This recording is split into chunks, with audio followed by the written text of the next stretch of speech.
It started on a rainy Saturday morning, the kind where the sky looks heavy, as if it's hiding a secret of its own. I was standing in the kitchen, making a half-burnt omelet, when she tugged at my shirt with her tiny fingers. My 7-year-old daughter, Alina. She blinked up at me with those big curious eyes, the ones that never seemed satisfied with half answers.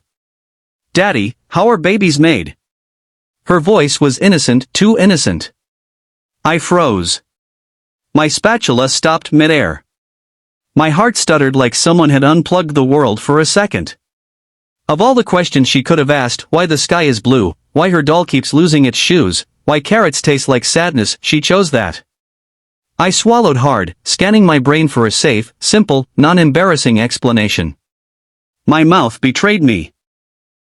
Maybe, by kissing each other, I guess? She stared at me. And in her stare, I felt it, the beginning of a story I never meant to tell, a truth I never meant to face, and a secret I had been avoiding for years. That was the moment everything shifted, though I didn't know it yet. That was the hook life threw into my quiet world, the pull that dragged me into the past I had tried so hard to leave behind. Alina didn't say anything for a while. She just nodded slowly, like she was storing my clumsy answer in the ask again later folder of her mind. But her silence had weight. It followed me for the rest of the day, through breakfast, through laundry, through the quiet minutes when she sat drawing tiny clouds by the window. She kept glancing at me with a mix of doubt and something softer, something like longing. And every time she looked, I felt that guilt again. Because the truth was, she didn't just want to know how babies were made. She wanted to know something else. Something deeper. Something I had never explained, why she didn't have a mother the way her classmates did. That night, after she fell asleep clutching her little moon-shaped pillow, I sat alone on the couch staring at the dim light under her bedroom door. My chest tightened with the memories I'd buried, the ones about her mother, about the love I lost, about the mistakes that cost me more than I ever admitted. I realized then, her question wasn't about babies. It was about belonging. It was about family. And I wasn't sure if I was strong enough to open that door. But life has a way of forcing the truth out. And mine came knocking sooner than expected. The next day, Alina returned from school quieter than usual. She didn't rush to show me her drawings. She didn't tell me about her day. Instead, she climbed onto the sofa, hugging her knees to her chest. "My friends said babies come from moms, not from kissing," she whispered. "So where's my mom?" My heart cracked clean in two. I sat beside her, slowly, like the truth might shatter if I moved too fast. My throat tightened, but I forced myself to speak. "Your mom, she loved you. A lot. More than you'll ever know. Then why isn't she here?" And there it was, the question I had feared for 7 years. I closed my eyes, inhaling a tremor. Because sometimes, life takes people away too soon. She rested her head against my arm. And in that moment, her small weight felt like both a burden and a blessing, a reminder that despite everything I lost, she was still here. Still mine. Days passed. Quietly. Heavily. Until one afternoon, while cleaning the attic, Alina found something I had hidden away long ago, a dusty wooden box filled with letters, photographs, and a faded hospital bracelet with her mother's name. She brought it to me, her hands trembling. "Daddy, can we read them?" I hesitated. Those letters were the last pieces of a love story cut short, a story I wasn't sure I could relive. But the hope in her eyes. I couldn't break it. I nodded. And as we opened the box, the room filled with the scent of old paper and the ghost of memories too strong to ignore. It was then I realized, maybe the truth wouldn't break her.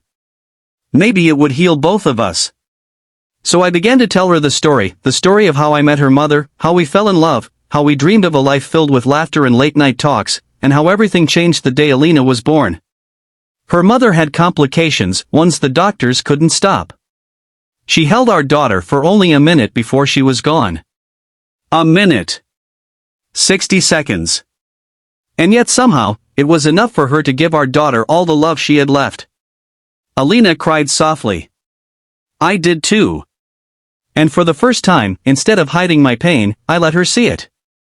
I let her know that she wasn't the only one who missed something she never got to have. Later that night, after the tears dried, she looked at me with a new kind of strength. "Daddy, can we visit her someday?" My breath caught. "Yes," I whispered. "We can." And from that day on, something changed between us, not in the way we lived, but in the way we carried the truth together. But the real turning point came a week later during dinner.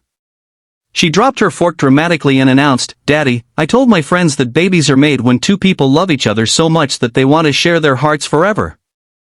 I blinked at her. "You said that?"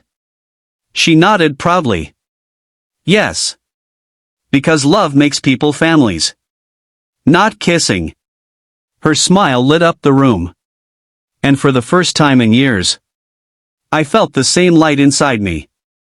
That night, after she fell asleep, I realized something powerful. I wasn't just raising her. She was healing me. Life had taken one love away. But it had also given me another. The next morning, she tugged at my shirt again, the same way she did the day this story began. "Daddy," she said. "Yes? Can we write a letter to Mommy? To tell her we're okay now?" My throat tightened, but my smile didn't falter. "Yeah," I said, brushing her hair gently. "We can." And together, we sat at the table, writing the kind of letter that wasn't meant to be sent, only felt. A letter of love. A letter of healing. A letter of two hearts learning that sometimes the answers we fear are the ones that set us free. By the time we finished, the sun was rising. And for the first time in a long time, the light didn't hurt. It felt like a beginning. A new chapter. One we were ready to write together.